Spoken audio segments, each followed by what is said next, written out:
Hi, um, my name is TIna Barr, and I'm really thrilled to be part of the Upcountry Literary Festival. And I want to thank Randy for inviting me. I'm going to read 4 poems, which take about 15 minutes from my most recent book, Green Target. And the first poem is fun for me because it's less serious than the kind of poetry that I usually write.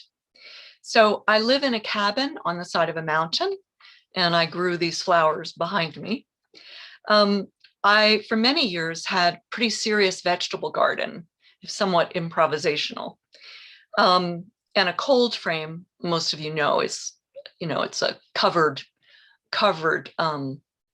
low bed that where you can grow greens in the winter. So there are 2 snakes in the poem, a ringneck and a garter. Farley is the pseudonym of a real person who is like a character right out of Faulkner. And he appears throughout this book. He's an incredible woodsman. He's been logging since he's about 15. And he's the kind of person who can climb a 100-foot poplar dressed in camo, wielding a chainsaw in the other hand. He's amazing. And I think that's all you need to know about this poem, except that I stole the story from Farley. And the poem is called Exotic Manure. On the ledge under the cold frame, a black bracelet drizzled over and around itself, a limpid draping, tiny head the size of a pea, its own necklace yellow, as if it had been forced through a pastry chef's bag and come out the funnel. We find its older cousin, a garter, sunning in the woodpile behind a gauze web. Rabbits have left small collections in grass. Evidence. The peach tree limb collapsed, claw marks on bark. Farley will paint the break with tar. His truck has a mark. He'd gone to collect exotic manure on Blue Bridge Road near the river. The circus was leaving it all behind, from tigers, camels, between trailers, but one ruptured its chain, came his way. Its rump took off the paint, left a dent. He told his wife, the damage was made by an elephant. He grew cabbages big as basketballs, 2 3-pound tomatoes, bigger than a slice of light bread, by which he meant a slice of tomato covered the bread's white rectangle. This is the kingdom I must not forget. The black bracelet who lives in the wall of the cold frame, her cousin looped over split hickory, cut to fit my fireplace insert. The barred owl calls its steady chant, 4 syllables. Who roos? Do you? It raises its wings, an architecture. A rush spreads itself over me, charging the darkness. Okay, and the next poem is fun for me to read because it is, well, the voice of the speaker is downright acidic. The poem itself is called Pot of Gold. And of course, one expects at the end of a rainbow to find, one hopes, a pot of gold, which I could certainly use right now. We bought our cabin and the land it sits on from some neighbors who live nearby. And I think most of you know that brown recluse are very dramatically poisonous spiders. Pot of gold, stings stitching under the skin, bristles like thoughts that roil, like brambles thorns that catch at my pants, scrape bar pins of blood on my forearms. Lindy says not to touch the nettles. When they hit hot water, they'll lose their sting, but not before, so I shake them into the boiling. When I go to taste them, though, 2 small yellow worms curl in the spoon's harbor. Lindy and Ed didn't tell us. They didn't have clear title, hadn't paid their taxes, so the land we bought is delinquent, up for grabs. Late, trees thrash. I want to set fire to their trailer, to bait their place with honey, so bears tear their cars open like sardine tins. I line up people like toy soldiers, whose carelessness is never personal. The way poison ivy grows, twines, glossy, reefs the woods. Foxglove multiplies, its high combs flowering into apartments for bees, but in a tea, a poison to serve to Lindy. Brown recluse scare me the most. The bites go necrotic. Late in the day, a double rainbow melts its colors away.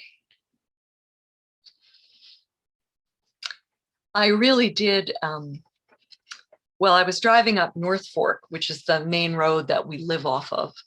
And it was raining where I was. It was raining over my car. But to my left in the distance, there were 4 mountains and they were in sunlight. And across the arch of 4 mountaintops, I saw a double rainbow, which was just, I stopped the car to look. I probably will never see anything like that again. It was amazing. All right, so in this next poem, there's a benign spider. And we had gone some years ago, we went with some friends who invited us to go ziplining in Burnsville, where there's I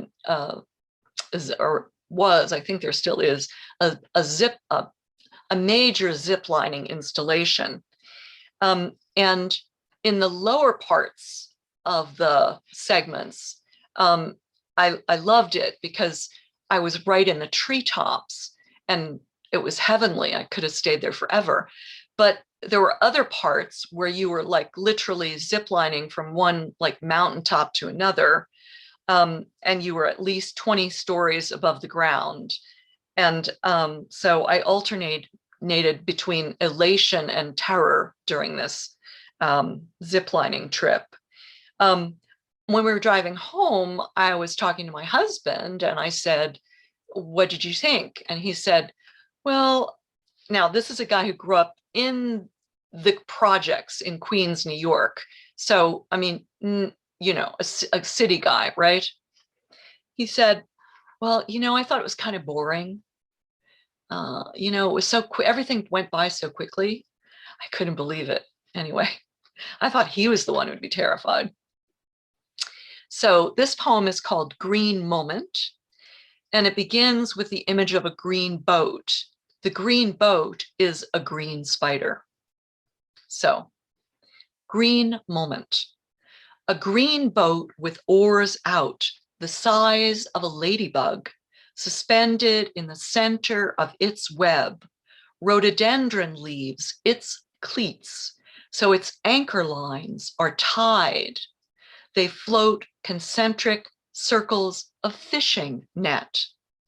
Finer than thread, they stretch, precise as incised tracks in old black records.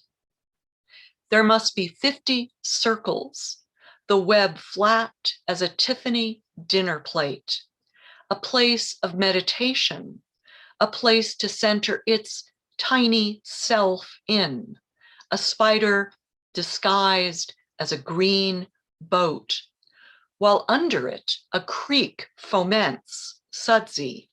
Water beats down from the top of the mountain. Rain does not stop for days. The web's perfection assimilated, embedded, the green spider a king. Rhododendron roots love water.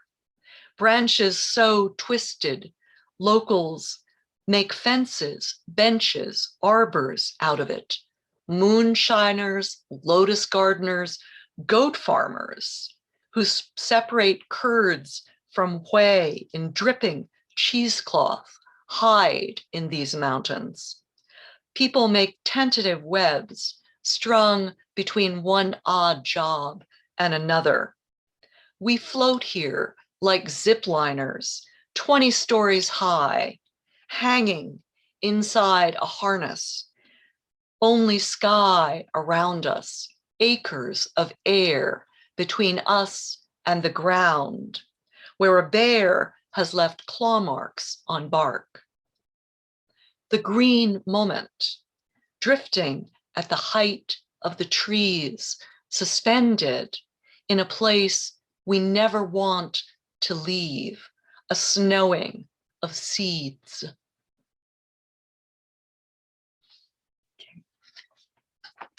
I always like reading that because it's actually a pretty pleasant poem. And a lot of my poetry, let's see, can be pretty dark. So it's nice to be able to read something that's not. The next poem is called Threat. And I really saw a supermarket truck heading into an Ingalls warehouse, hit by a railroad car. I also made 5 trips to Cairo, and because they were so important to me, I spent from 2 to 4 weeks for 5 years in a row there. The imagery often comes back in my poetry. In this poem, I'm really amalgamating disparate experience, and I steal a story from my husband's childhood. Also, the poem works by juxtaposition or collage. So there are leaps between images or events. Okay, Threat. Through crushed August grass, a child's gray shoelace tugs itself, its tiny pebble of a head triangular, a wedge, therefore venomous. Laced through a sneaker's eyelets, it nips a finger, a tiny prick. One worries in the mountains. Goldenrod seeds our head with bites from some insect. Meanwhile, upright red rod flowers burn for hummingbirds. Portable shield on his back, a turtle labors, feels with splayed paws, shows off his orange splotched arms. Leopard patterned, bright as marigold, as oranges, bold, all along the railroad, where a supermarket truck pulling across got its back half sheared off. Cop cars beetled up and down the road. A boy on vacation by a lake said, "Let's go in." But my husband refused. The boy, and another who went after him drowned. Each night of his childhood, my husband dreamed it, woke just before dying. One's death is the period that ends the sentence. In Cairo, on the sidewalk, men link arms like paper dolls I cut as a kid. All at once, a waterfall of bodies bows to Mecca. I have to say, I really loved Cairo, and I miss going back there. Thank you so much for listening. And again, I'm really delighted to be part of this festival, and I hope maybe at some point to meet some of the other people who are part of it as well. Thanks again, Randy.